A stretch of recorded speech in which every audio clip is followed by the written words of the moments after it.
মই লগে লগে তেওঁৰ নামটো আকৌ সুমুৱাই দিম, বিধৱা মহিলা। 2 নম্বৰ, ফিজিকেলি চেলেঞ্জ। গাঁৱত বিকলাংগ বুলি কয়, আজিকালি নকয়, শাৰীৰিকভাৱে বিশেষভাৱে সক্ষম। সেই মানুহ যদি আছে মোৰ ওচৰলৈ যাব, তেওঁৰ নামো মই ভৰাই দিম। আৰু তাৰ পাছতো যদি দুখীয়া মানুহ কিছুমান থাকি গ'ল, ইয়াত টাৰ্গেটটো ফিল আপ হৈ গ'ল, ঠাই নহ'ল, তেতিয়াহ'লে আকৌ মই চিফ মিনিষ্টাৰৰ লগত কথা পাতি ইয়াত কোটা বহাব লাগিব। সিহঁতে ফৰ্ম ভৰাব।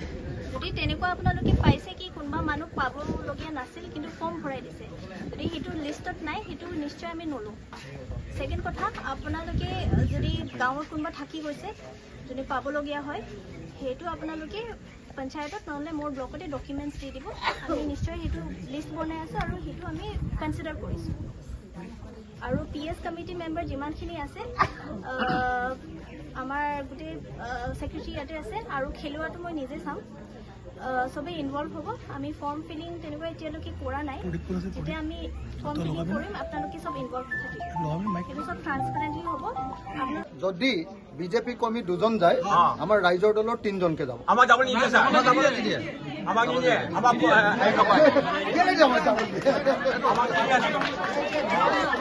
আপোনালোকে অকল জীৱিকাৰ মুখে পঠিয়াওক। 1 মিনিট শুনি লওক। আমি তেনেকুৱা ইনষ্ট্ৰাকশ্যন দিয়া নাই। যোনটো আমি গাইডলাইনছ পাইছোঁ, তাতে জীৱিকা সখী বেলেগ ভিলেজৰ পৰা আহি নিজৰ ভিলেজত তেওঁ জিঅ'টেক কৰিব নোৱাৰে। এতিয়া কোনোবা যদি আছে, সেইটো আমি নাজানো, কোনোবা যদি দেখাইছে। অৰুণোদয়ক লৈ গোটেই শিৱসাগৰ বিধানসভা সমষ্টিতে নহয়, সমগ্ৰ অসমৰ বিধানসভা সমষ্টিবিলাকক লৈ সমস্ত বিধানসভা সমষ্টিবিলাকত সাংঘাতিক ধৰণৰ হুলস্থুল লাগি আছে। আমাৰ শিৱসাগৰ বিধানসভা সমষ্টিটো হৈছে, তো সেইকাৰণে আজি মই নিজে আমাৰ শিৱসাগৰ ব্লকলৈ আহি আমাৰ সন্মানীয় BDO বাইদেউৰ লগত কথা পাতি যিমানবিলাক সমস্যা হৈছিলে সেই সমস্যাবিলাক সমাধান কৰি দিলোঁ। আমাৰ সমস্যাটো হৈছিলে যে PS লেভেল কমিটিৰ যিবিলাক লিষ্ট আহিছিলে, সেই লিষ্টৰ মতে ঘৰ পোৱা নাই বুলি এটা হুলস্থুল লাগিছিলে।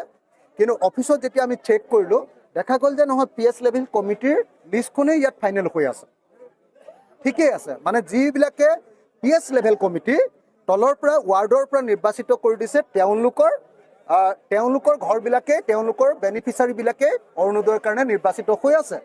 কিন্তু মানুহৰ মাজত ভুল বাৰ্তা গৈছিলে যে তেওঁলোকৰ নামটো কাটি দিয়া হৈছে। দ্বিতীয়তে এটা ডাঙৰ ভুল বাৰ্তা গৈছিলে যে কিছুমান মানুহকে, সেই বেনিফিচাৰীবিলাকৰ ভিতৰত যিবিলাক চিলেক্ট হৈছে, কিছুমান মানুহকে কেৱল ফৰ্মখন, অৰুণোদয় ফৰ্মখন দিয়া হৈছে, বাকীবিলাকক দিয়া হোৱা নাই। আৰু কৈছিলে যে নহয়, শাসক দলেহে কেৱল ফৰ্মখন বিলাইছে। আজি আমি অফিচিয়েলি গোটেই মিটিংখন কৰিলোঁ, আৰু বাইদেউ, আমাৰ ব্লকৰ BDO বাইদেৱে তেখেতে একদম স্পষ্টকৈ ধুনীয়াকৈ ঠিক কৰি দিলে যে নহয়, যিমানবিলাকৰ নাম ইয়াত নিৰ্বাচিত হৈছে, প্ৰত্যেকৰ নামতে ফৰ্ম দিয়া হ'ব, আৰু সেইবিলাক তেওঁ নিজে চেক কৰিব, আৰু চেক কৰি যিবিলাকৰ নাম আছে সেই সকলোবিলাকৰ নাম অন্তৰ্ভুক্ত কৰা হ'ব। তৃতীয় কমপ্লেইনটো আহিছিলে যে বিধৱা মহিলাৰ নাম কাট খাই গৈছে। চতুৰ্থ কমপ্লেইনটো আহিছিলে যে ফিজিকেলি হেণ্ডিকেপ বা ফিজিকেলি চেলেঞ্জ মানুহৰ নাম কাট খাই গৈছিলে। মই বিধায়ক হিচাপে সকলোকে কথা দি পঠিয়াইছোঁ যে আমাৰ হাতত এটা কোটা আছে ফিজিকেলি চেলেঞ্জ আৰু বিধৱা মহিলাসকলৰ কাৰণে। যদি কাৰোবাৰ নাম থাকি গৈছে, সেইবিলাকৰ নাম আমি অন্তৰ্ভুক্ত কৰি দিম। এইটো গ'ল। তাৰপাছত লাষ্টত থাকিলে যে কিছুমান পুৰণা মানুহে পাই আছিলে, আগতে অৰুণোদয় পাই আছিলে, কিন্তু কাটি দিছে। তো আমি PS লেভেল কমিটিৰ পৰা যিখিনি আহিছে, এতিয়া সেইখিনিয়ে দিব পাৰিম। বাকী আটাইবিলাক মানুহ, মই আচলতে আপোনালোকে নিশ্চয় জানে যে অসম বিধানসভাত মই বাৰম্বাৰ কৈছিলোঁ যে অকল 37,000 নহয়, অসমত যিমান মহিলা আছে, ৰেচন কাৰ্ড আছে, সকলোৰে কাৰণে আচলতে অৰুণোদয় দি দিব লাগে। অকল 37 লাখ অৰুণোদয় দিবলৈ সিদ্ধান্ত লোৱাৰ কাৰণে, 37 লাখ অৰুণোদয় দিবলৈ সিদ্ধান্ত লোৱাৰ কাৰণে বহুত মহিলাৰ নাম থাকি গৈছে। সেইকাৰণে মই মাননীয় মুখ্যমন্ত্ৰী ডাঙৰীয়াক শিৱসাগৰৰ পৰা আবেদন জনাইছোঁ, আহ্বান জনাইছোঁ আৰু দাবী জনাইছোঁ যে তেখেতে লোকসভা নিৰ্বাচনৰ আগত কৈছিলে যে যাৰ ৰেচন কাৰ্ড আছে সকলো, নতুন সমষ্টিটোত 42,000 মানুহে আবেদন কৰিছে, আৰু আমি চিলেক্ট কৰিব পাৰিম অকল 28,000। গতিকে কি হ'ব, 12,000, 14,000 মহিলা আমাৰ থাকি যাব। সেই 14,000 মহিলাৰ কাৰণে মই মুখ্যমন্ত্ৰীক অলপ আগতে ফোন কৰিছিলোঁ, তেওঁ মিটিঙত আছে, তেওঁ অলপ পিছত মোলৈ ফোন কৰিব। মই 14,000 মহিলাৰ কাৰণে নতুন এলটমেণ্ট এটা তেখেতক দিবলৈ কৈছোঁ। নহ'লে মানে এইটো অসন্তুষ্টি চবৰ মাজত থাকিব। সেইকাৰণে যাতে মই আজি বিডিঅ'কো কৈ দিছোঁ, পঞ্চায়তৰ ছেক্ৰেটাৰীসকলক মাতি আনিও কৈ দিছোঁ যে কোনো পধ্যে অৰুণোদয় নিৰ্বাচনত কেতিয়াও পাৰ্টিবাজি নহ'ব, কোনো ৰাজনৈতিক দলৰ ছায়া পৰিবলৈ দিয়া নহ'ব। অন্ততঃ আমাৰ বিধানসভা সমষ্টিটোত সকলোৱে নিৰপেক্ষভাৱে ইয়াত অৰুণোদয় পাব লাগিব।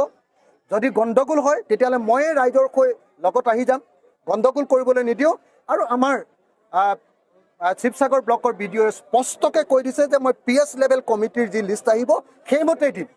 আৰু যিমানবিলাক PS লেভেল কমিটিৰ মেম্বাৰক বেনিফিচিয়াৰী লিষ্ট আহিছে তেওঁলোকক সকলোকে ফৰ্মখন দিয়া হ'ব। কোনো দলৰ মানুহৰ হাতত ফৰ্ম দিয়া নহয়, কোনো দল, ৰাইজৰ দলকো নিদিয়ে, BJP দলকো নিদিয়ে, AGP দলকো নিদিয়ে, কংগ্ৰেছ দলকো নিদিয়ে। সেইটো কথা কৈ দিছে। গতিকে এতিয়া ডিস্পিউটটো আমাৰ মাজত থকা গণ্ডগোলটো শেষ হৈছে। ইয়াৰ পাছত কিন্তু গণ্ডগোলটো সম্পূৰ্ণ শেষ হৈ নাযায়। কেলৈ হৈ নাযায়? মই কৈছোঁ যে 28,000ক আমি দিব পাৰিছোঁ, আমাৰ এপ্লিকেশ্যন আহিছে 42,000। বাকীখিনি যে থাকি যাব সেইখিনি মানুহে হুলস্থুল কৰিয়ে থাকিব। গতিকে মুখ্যমন্ত্ৰী ডাঙৰীয়াক আহ্বান জনাইছোঁ যে সকলোকে দিয়াৰ ব্যৱস্থা কৰি দিয়ক, যিমান এপ্লিকেশ্যন দিছে চবকে দি দিয়ক, তেতিয়াহ'লে সমস্যাটো শেষ হৈ যাব। আৰু লগতে 1250 টকাৰ ঠাইত মুখ্যমন্ত্ৰীয়ে নিজেই একদম ইলেকশ্যনতে কৈছিলে যে 3,000 টকা কৰিম। মই মুখ্যমন্ত্ৰী ডাঙৰীয়াক অৰুণোদয়ৰ ধনৰ পৰিমাণ, মাহিলী ধনৰ পৰিমাণ 3,000 টকা কৰিবলৈ আহ্বান জনাইছোঁ। কথাখিনি অৰুণোদয় সম্পৰ্কীয় কথাখিনি শেষ। 2 নম্বৰ যিটো কথা উত্থাপন হৈছিলে ৰাইজৰ মাজৰ পৰা, সেইটো হ'ল যে ঘৰবিলাকৰ জিঅ' টেগিং কৰি আছে PMAY বা CMAY দিবৰ কাৰণে। PMAY prime minister Awas Yojana আৰু CMAY chief minister Awas Yojana দিবৰ কাৰণে যি জিঅ' টেগিং হৈ আছে, কৈছিলে যে BJP দলৰ সদস্যবিলাকে গৈ জিঅ' টেগিং কৰি আছে জীৱিকা সখীক লৈ। সেইটো এতিয়া বাইদেৱে সকলোৰে সন্মুখত নিশ্চিত কৰি দিলে এঘৰো মানুহ বাদ নপৰে। দৰকাৰ হ'লে জীৱিকা সখীৰ অথৰিটিলৈ তেখেতে চিঠি লিখি দিব, আৰু নহ'লে তাৰ পৰৱৰ্তী সময়ত আমাৰ ব্লকৰ পৰা আকৌ জিঅ' টেগিং কৰি সকলোৰে ঘৰ জিঅ' টেগিং কৰি যি উপযুক্ত বেনিফিচিয়াৰী সকলোৰে নাম PMAY বা CMAY তালিকাৰ ভিতৰত অন্তৰ্ভুক্ত কৰা হ'ব। মই শিৱসাগৰ সমষ্টিৰ মানুহক নিৰপেক্ষভাৱে সকলোবিলাক কাম কৰি দিম বুলি বিধায়ক হিচাপে আপোনালোকক প্ৰতিশ্ৰুতি দিছোঁ। ধন্যবাদ।